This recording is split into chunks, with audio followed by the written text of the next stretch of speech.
दक्षिण भारत के महिलारोप्य नामक नगर में भगवान शिव का एक प्राचीन मंदिर था। मंदिर की देखभाल, पूजा पाठ और अन्य समस्त कार्यों की जिम्मेदारी एक साधु के जिम्मे थी, जो उसी मंदिर के प्रांगण में स्थित एक कक्ष में रहा करता था। साधु की दिनचर्या भोर होते ही प्रारंभ हो जाती, जब वह स्नान कर मंदिर में आरती संपन्न करता और फिर गांव में भिक्षा मांगने निकल जाता।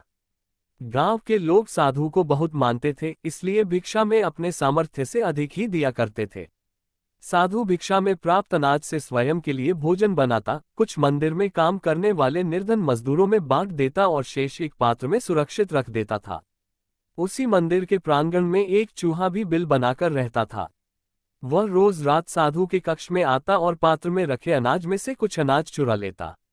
जब साधु को चूहे की करतूत के बारे में ज्ञात हुआ तो वह पात्र को एक ऊंचे स्थान पर लटकाकर रखने लगा, लेकिन इसके बाद भी चूहा किसी न किसी तरह पात्र तक पहुंच जाता। उसमें इतनी शक्ति थी कि वह छलांग लगाकर इतनी ऊंचाई पर रखे पात्र तक आसानी से पहुंच जाता था।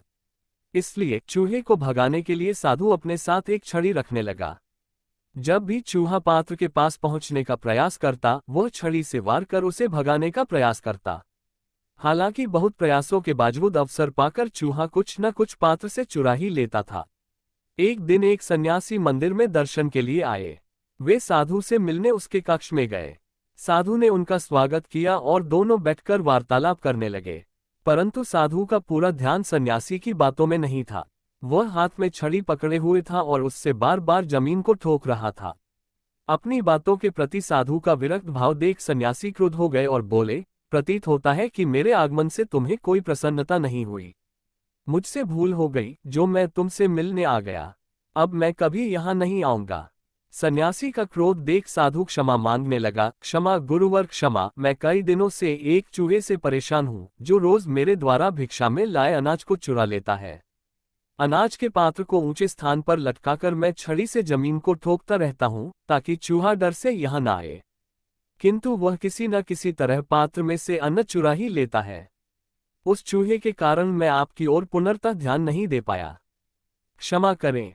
सन्यासी साधु की परेशानी समझ गया और बोला, अवश्य ही वह चूहा शक्तिशाली है, तभी इतनी ऊंचाई पर रखे पात्र तक छलांग लगाकर अन्न चुरा लेता है। हमें उसकी शक्ति के पीछे का रहस्य पता करना होगा। शक्ति का रहस्य? साधु बोला, हाँ, उस चूहे ने अवश्य कहीं अनाज संचित कर रखा होगा। वही उसके आत्मविश्वास का कारण है। उससे ही उसका भयहीन है और शक्ति का अनुभव करता है और इतना ऊंचा कूद पाता है। साधु और सन्यासी इस निष्कर्ष पर पहुंचे कि किसी भी तरह चूहे के बिल को ढूंढना होगा और उसके अनाज के भंडार तक पहुंचना होगा। अगली सुबह दोनों ने चूहे का पीछा करने का निश्चय किया। प्रातः दोनों चूहे का पीछा करते हुए उसके बिल के प्रवेश द्वार तक पहुंच गए। सन्यासी ने साधु से कहा, इस बिल की खुदाई करो। साधु ने कुछ मजदूरों को बुलवाया। फिर उस समय जब चूहा बिल में नहीं था, मजदूरों द्वारा बिल की खुदाई की गई। खुदाई में वहां अनाज का विशाल भंडार मिला जो चूहे द्वारा चुराकर वहां एकत्रित किया गया था। सन्यासी के कहने पर साधु ने वह सारा अनाज वहां से हटवा दिया। इधर जब चूहा अपने बिल में लौटा तो सारा अनाज नदारद देख दुखी हो गया। उसका सारा आत्मविश्वास चला गया। कुछ दिनों तक वह साधु के पात्र में से अनाज चुराने नहीं गया, किंतु वह कब तक भूखा रहता। एक दिन अपना आत्मविश्वास बटोरकर वह साधु के कक्ष में गया और वहां छत पर लटके अनाज के पात्र तक पहुंचने के लिए छलांग लगाने लगा, किंतु उसकी शक्ति क्षीण हो चुकी थी। कई बार छलांग लगाने पर भी वह पात्र तक पहुंच नहीं पाया। अवसर देख साधु ने उस पर छड़ी से जोरदार वार किया। चूहा किसी तरह अपने प्राण बचाकर घायल अवस्था में वहां से भागा। उसके बाद वह कभी न मंदिर गया, न ही साधु के कक्ष।